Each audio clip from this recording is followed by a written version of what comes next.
This is a WA87 studio microphone from Warm Audio. This microphone is an emulation, if you will, of a Neumann U87. I don't think anybody's trying to hide that. It looks a lot like it. And according to Warm Audio, it's got a lot of the same type of components. Of course, the capsule is not the same. It's a Warm Audio designed capsule, or I think they have it designed. It's not a Neumann capsule. And of course, the difference in price between this and a Neumann U87 is pretty staggering, actually. When I bought this mic, it was $600. And a Neumann's about $3,600. So you could buy 5 of these for the price of one Neumann. Would you be getting more for your money buying 5 of these? I would have to say, yeah, you would. I absolutely believe you would. But that's a whole nother discussion. This is about this 30-inch from the microphone experiment I'm doing. And I'm 30 inches to the front of my face right here. 30 inches. And I'm about 65 inches high. I won't even measure that. I have measured it. And the reason I know all this, I've come to learn how far 30 inches doing this little experiment is. When I put my arm out straight, I still have about 5 inches left before I'm at the diaphragm. So I'm a good distance away from this microphone. 2.5 feet is 30 inches. And I've done this already with 3 different microphones. Certainly invite you to go check that out. A Warm Audio WA87, which honestly at this moment has won this challenge.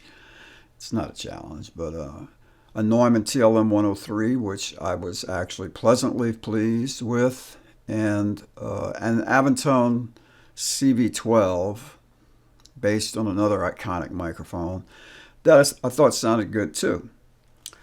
I expect this microphone to sound good. It's basically based on a U87, and if you're going to have that kind of pedigree as your model, you better make sure you build something right. Now, I'll tell you that I've already reviewed this mic, so I'm not going to go into the details on it. I'd invite you to take a look at that too. I gave it a good review. I bought this mic 6 years ago now, at least, and it's been one of my go-to vocal mics. I really have enjoyed this microphone. I think for the price, it's well worth it. But this is about this test. So what I'm going to do is I'm going to sing into the microphone from this distance. And the chain is the microphone, a wire, and tonight is an A Designs microphone preamp. And I don't have a lot of gain on it. It's tough to see what the gain is on that mic pre, but the pad is out and I've got it about halfway up.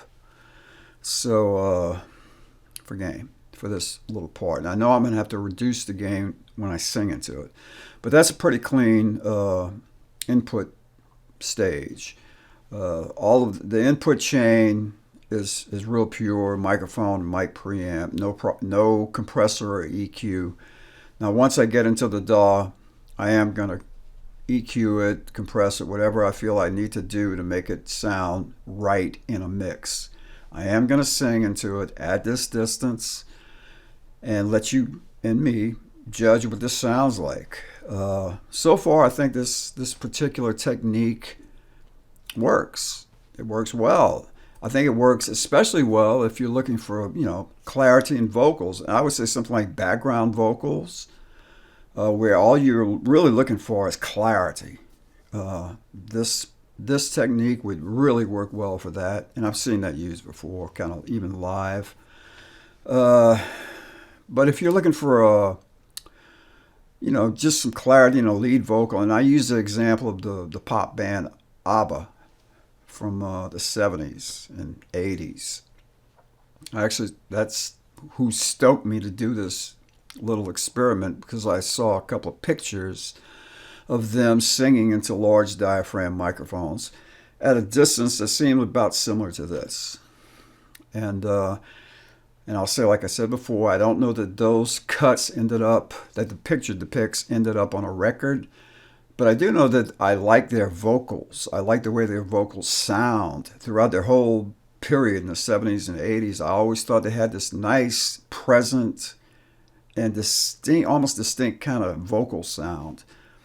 And of course, give it to the two female singers and the male singers. The singers are great.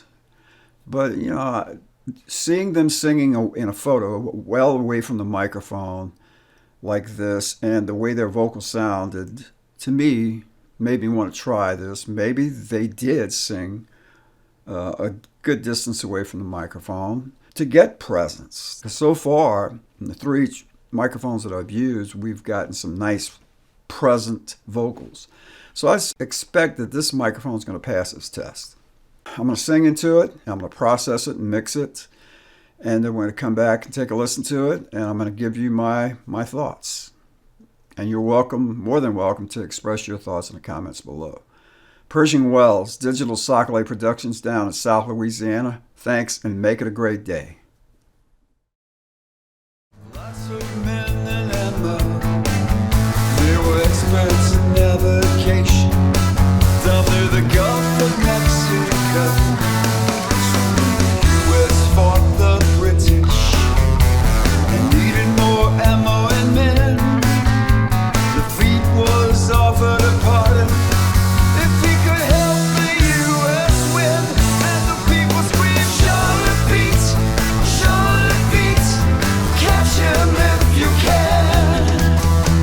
You buried lots of treasure all across the land.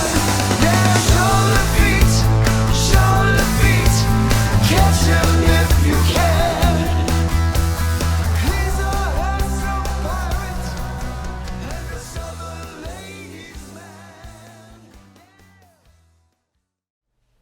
So that was the WA87 from Warm Audio. I think it works too, man. It's kind of, this is reinforcing my theory that these microphones were actually built to be used at a distance now. 2.5 feet is a lot of distance in my world. You know, I think what I'm learning here is if you've got softer parts, you would probably want to move in a little bit. If you got louder parts, you would move back in a situation like this. But I think the distance does do something nice to the vocal. I've got 2 more microphones to go, so I'm going to see. All 4 that I've tried so far work like this, so I'm cool with it. I'm good with it, man. I think it's a technique that I'm probably going to be using more. And, you know, I'm glad I did it, and thank you, Abba, for the inspiration. So this is a WA87 at 2.5 feet away. Pershing Wells, Digital Sacalait Productions. Thanks, and make it a great day.